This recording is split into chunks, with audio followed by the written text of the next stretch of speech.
Bizimki de çakal. Ha? Şurada bir. Şöyle böyle çok bir şey.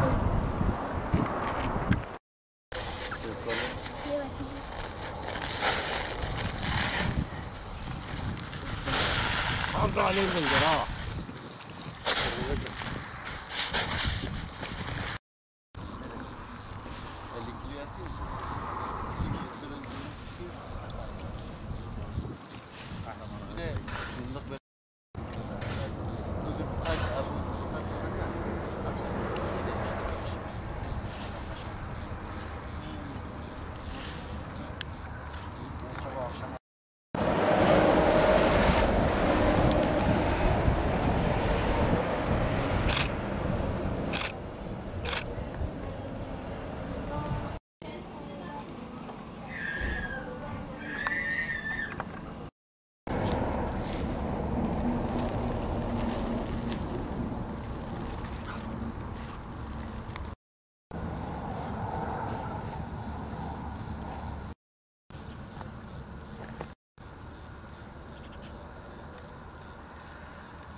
Hala seni görüyorlar.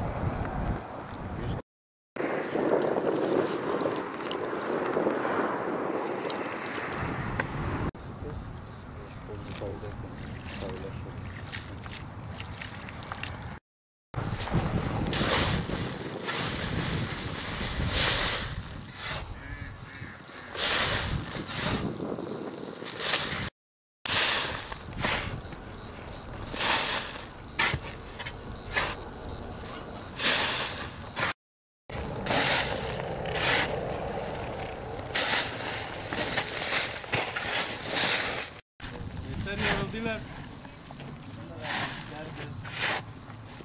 Yazın 3-4 adı yükseldi.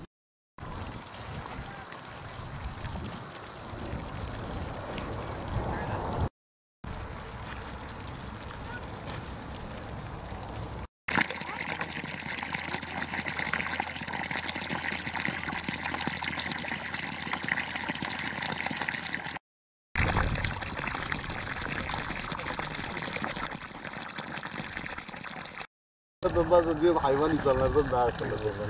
Ben de aynı.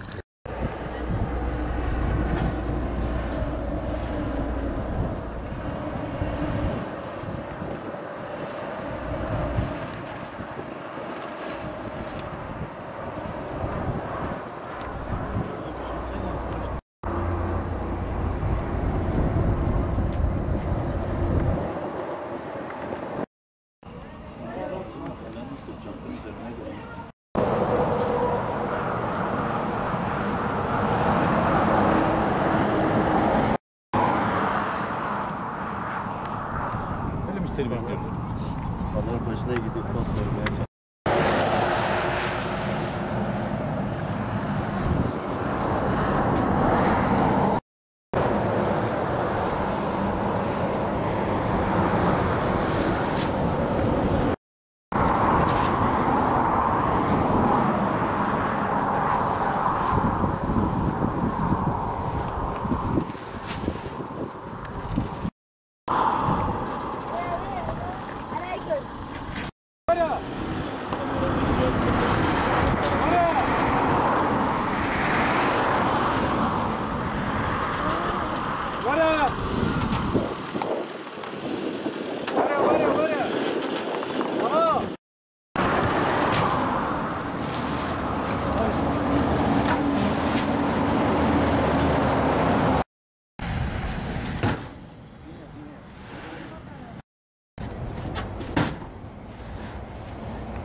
Ben Ferhat Sezgin. Burası Kozluğun Çayhan Köyü.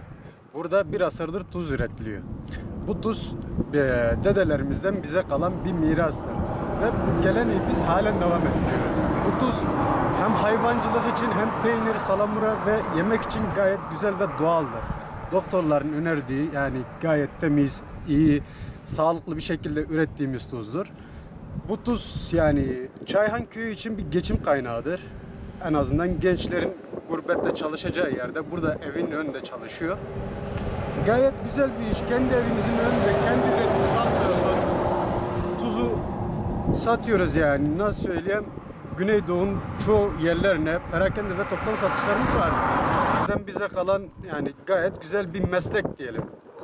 Yani biz hala bunu devam ettiriyoruz ve bizim düşüncemiz bunu biraz daha ilerletip çocuklarımıza, torunlarımıza bırakmamızdır. Bu tuz üretimini kuyulardan çektiğimiz suyu dinlenme havuzu dediğimiz bu büyük havuzlarda dinlendiriyoruz. Yani yaklaşık bir 4-5 gün bu su arındıktan sonra bunları ufak kuyulara atıyoruz. Ufak kuyularda da bir hafta beklettikten sonra tuz haline geliyor. Biz bu tuzu çıkardıktan sonra çuvallıyoruz ve çuvalladıktan sonra satışa hazır hale geliyor. Yani bu şekilde köylere perakende ve toptan şekilde dağıtıyoruz. Hayvancılık bölgelerine peynir, yemek için, büyük şehirlere gayet güzel bir şekilde ambalajları sağlıklı, temiz bu şekilde satıyoruz. Evet. Peki Alıcı durumu burada normal bir şey yani iyi. Yani burada da bizim çocuklarımız, gençlerimiz en azından işi öğreniyor. Yani kendi ticarete atlıyor, kendi tuzunu kendi satıyorlar. Ayrıca biz bunu arabalarla köylerde ve ilçelerde satıyoruz. Allah'a şükür iyi yani. evet, yol üzerinde de. Yol üzerinde de gördüğünüz gibi tuzumuz var zaten. Sürekli yani burada bulunuyoruz. Burada da bir mekan gibi yani satıyoruz burayı. Ki tuz yani şu kadarını söyleyeyim, Güneydoğu'ya yetecek kadar potansiyeli var. Yani Güneydoğu'ya yetecek kadar potansiyeli var. Yalnız şu sene su sıkıntısından dolayı biraz yani düştü. Oranı düştü tuz oranı. Ama inşallah ilerideki senelerde daha fazla çıkartıp yani biraz daha büyütmeyi düşünüyoruz. Ya şekilde kumru ne gel? Bu ettim. Çok satı bir salacık yerinde semilleti devlet eteye. Koyu ki dalala, koyu ki doğale. Gündeme kozluk çayhane. Normalde mecbur yok diye, babı mecbur yok diye. Emeği zar yok kurabilir, zar emeği işte ne yok kurabilir. Duazleme yani duazleme. Pavinç İstanbul, payızem froşen. Evet yani. Böyle Rasemeyin serda veri. Zaruş parat froşen. Torbetine sisi pejmedi.